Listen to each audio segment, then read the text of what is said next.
तो कैसे आप सभी, उम्मीद करता हूँ अच्छे होंगे। तो आज अपना टॉपिक रहेगा व्यतिकरण, इंटरफ्रेंस।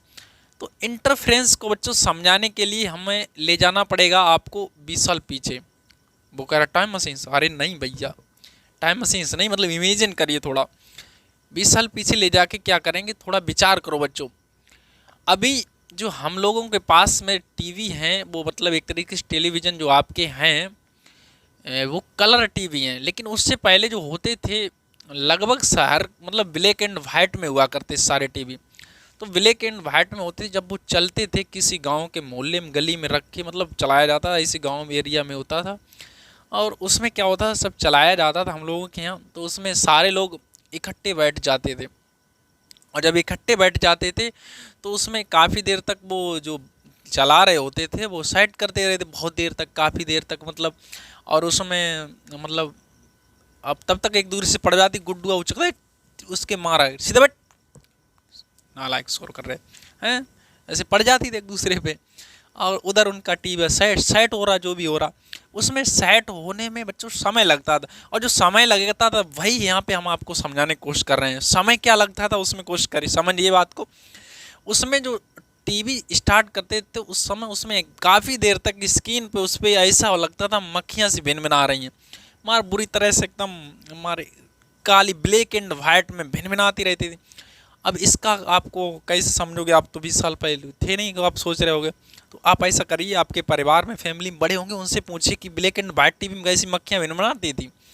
अरे बच्चों, पहले टीवी का तो कुछ मज़ा ही और होता था। उस समय एक एंटीना लगता था, छत पे एंटीना होता था।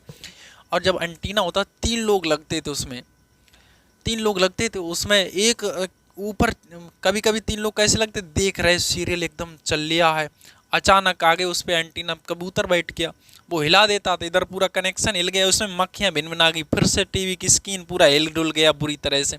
फिर उसे सेट करने में टाइम लगता था, एक चढ़ जाता था ऊपर, एक नीचे, एक 3 लोग लगते, वो ऊपर हिला रहा, हो आ गया, वो कह रहा था नहीं, और ला और वो बस आ गया।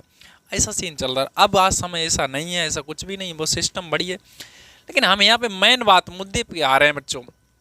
मुद्दा हमारा ये है कि जो हमारी टीवी होती थी उसमें स्क्रीन पे एकदम काली, कहीं चमकीली धारियाँ बन जाती थी, कभी मतलब ऐसे बिंदी टाइप की हो जाती थी, तो उसमें काफ़ी हिलती जुलती रहती थी। ये क्यों ऐसा हो रहा है, इसका कारण क्या है बच्चों?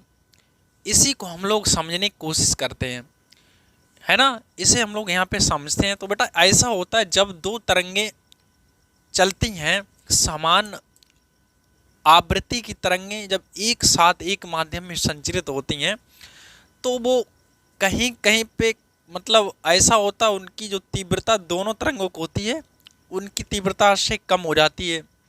और कहीं कहीं तीव्रता ऐसा हो जाता, बढ़ जाती है परिणामी तीव्रता। जहाँ पर तीव्रता कम हो जाती है वहाँ पर अंधेरा हो जाता है, यानी कि एकदम काली पैटर्न की फ्रिंज बन जाती है। और जहाँ पर मतलब ये दोनों, कहीं कहीं पे जो तीव्रता ज़्यादा हो जाती है वहाँ पे चमकीली हो जाती है। अच्छा, कम कहाँ हो जाती है? जैसे जब तरंगें चलती हैं बच्चों, इसमें कला जो तरंग की होती है, वो बहुत सी चीज़ें होती है, कला है, तरंग दैर्घ्य है, आवृत्ति वगैरह, ये सारी चीज़ें मतलब इनमें आपको समझे, जब तरंग का चैप्टर होता है तो उसमें हम बता चुके हैं कला वगैरह के बारे में। और फिर भी अगर आपको ज़रूरत है तो आप कमेंट में बोलिए, तो पूरा एक टॉपिक तरंग के बारे में किससे क्या कहते हैं समझा देंगे। तो अब बच्चों, जब तरंगें मिलती हैं तो उसमें क्या होता है, जब अगर ये समान कला में मिल रही हैं तो वहाँ पे क्या होता है, इनकी परिणामी तीव्रता अधिकतम हो जाती है। ऐसा क्यों होता है, बात को समझिए बच्चों। जब एक ही माध्यम में दो तरंगें एक साथ संचरित होती हैं तो वो परस्पर अध्यारोपण हो जाता, उनमें अध्यारोपण हो जाता है, जिस वजह से क्या होता है, कहीं पर तीव्रता अधिकतम और कहीं पर न्यूनतम हो जाती है। जहाँ पर तीव्रता अधिकतम होती है वहाँ पर चमकीली फ्रिंज यानी कि चमकीला पैटर्न बन जाता है, और जहाँ पर तीव्रता न्यूनतम वहाँ पे अंधेरा हो जाता है, यानी कि काला पैटर्न तैयार होता है ना। तो वही सब यहाँ पे सिस्टम होता है, ऐसा सब कि ये इसको कहते हैं हम लोग व्यतिकरण कहते हैं, इंटरफ्रेंस कहते हैं इसे बच्चों। क्या बोलते हैं? इंटरफ्रेंस। और ये इंटरफ्रेंस हर तरंग में होता है, ध्वनि तरंगों में भी होता है, प्रकाश तरंगों में भी होता है ना।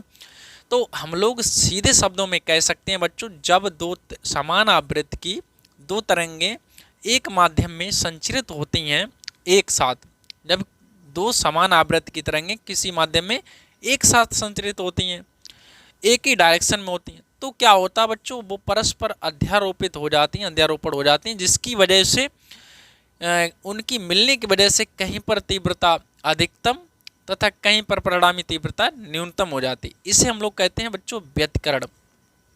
अच्छा, जहाँ पर समान कला में मिलती है वहाँ पर तीव्रता अधिकतम हो जाती है, और जहाँ तीव्रता अधिकतम हो जाती है उन बिंदुओं पर जो व्यतिकरण होता है उसे बच्चों कहते हैं समपोषी व्यतिकरण। क्या बोलेंगे? समपोषी व्यतिकरण। और जहाँ पर बच्चों ये विपरीत कला में मिलती हैं, अलग अलग कलाओं में मिलती हैं, वहाँ पर इनकी जो तीव्रता होती है वो कैसी हो जाती है? न्यूनतम होती है। और ऐसी कंडीशन में बच्चों जो व्यतिकरण होता है उसे नाम दिया गया है विनाशी व्यतिकरण। आई होप यहाँ तक चीज़ें आपको क्लियर हुई होंगी। हाँ, तो बच्चों जैसा कि अभी हमने आपको बताया था कि जब किसी माध्यम में समान आवृत्ति की दो तरंगें या समान तरंग दैर्घ्य की दो तरंगें एक साथ संचरित होती हैं तो परस्पर अध्यारोपित हो जाती हैं। इस वजह से उनकी जो माध्यम है उसके विभिन्न बिंदुओं पर क्या होती है, जो तीव्रता होती है उन दोनों अलग अलग तरंगों की तीव्रता की योग से भिन्न होती है। कुछ बिंदुओं पर अधिक होती है, कुछ बिंदुओं पर कम होती है। जहाँ पर बच्चों अधिक होगी वहाँ पर हमारा समपोषी व्यतिकरण होगा, और जहाँ पर कम होगी वहाँ पर हमारा क्या होगा? विनाशी व्यतिकरण होगा। और अधिक कहाँ पर होगी? जहाँ तरंगे समान कला में मिलेंगी। कम कहाँ पे होगी? जहाँ तरंगे हमारी असमान कला में मिलेंगी। तो ये सारी चीज़ बच्चों हमने आपको यहाँ पे दे दी है। देखिए यहाँ पे समझने की कोशिश करिए।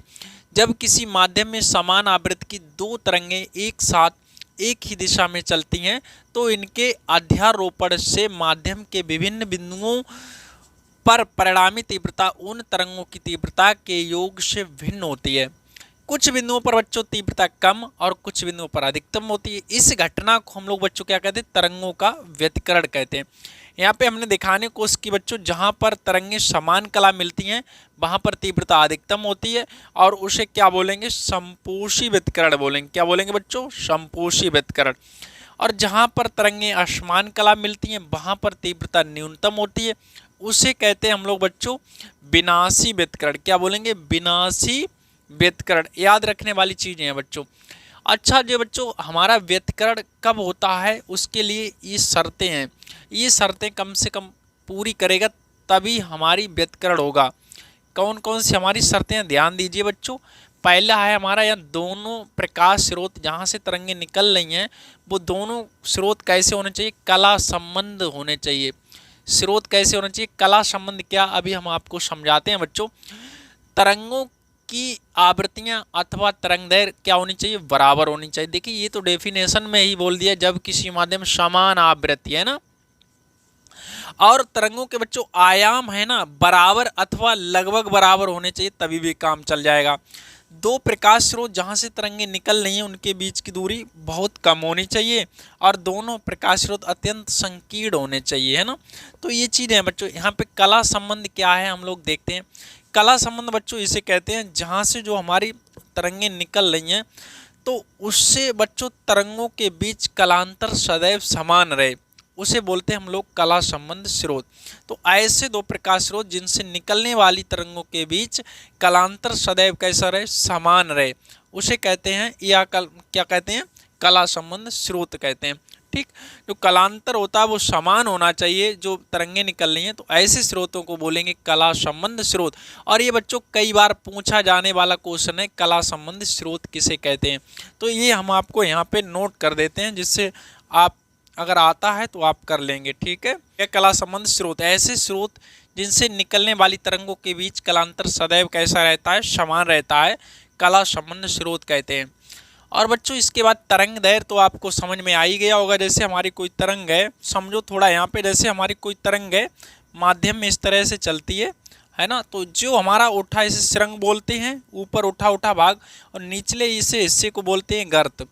तो किन्हीं दो क्रमागत, या तो आप ले लीजिए सुरंग और अथवा या फिर क्या ले लीजिए? गर्त।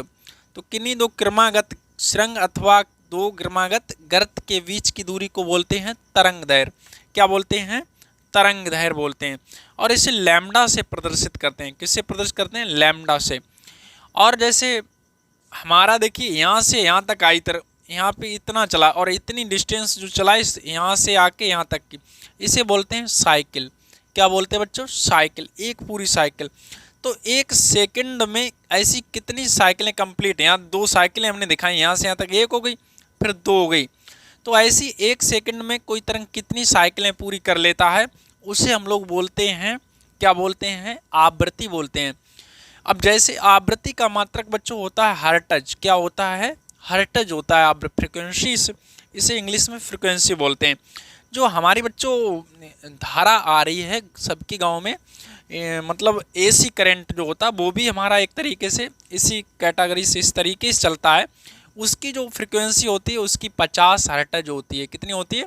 50 हर्ट्ज होती है। मतलब वो 50 साइकिलें कंप्लीट कर लेती है एक सेकंड में। तो 50 साइकिलें, उसमें जो प्रत्यावर्ती चैप्टर में ये सारी चीज़ें वहाँ पे क्लियर की जाती हैं। मतलब एक तरीके से तरंग के रूप में भी वो भी यहाँ पे दिखाया जाता है इसी तरीके से।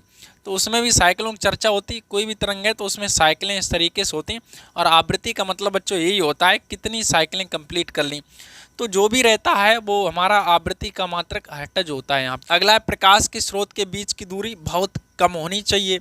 तो जो प्रकाश स्रोत हैं उनके बीच की दूरी बहुत कम रखनी चाहिए। अगला है प्रकाश स्रोत कैसे होने चाहिए? संकीर्ण, मतलब बारीक एक तरीके से रखे होने चाहिए। तो आई होप आपको चीज़ें यहाँ तक समझ में आई होंगी।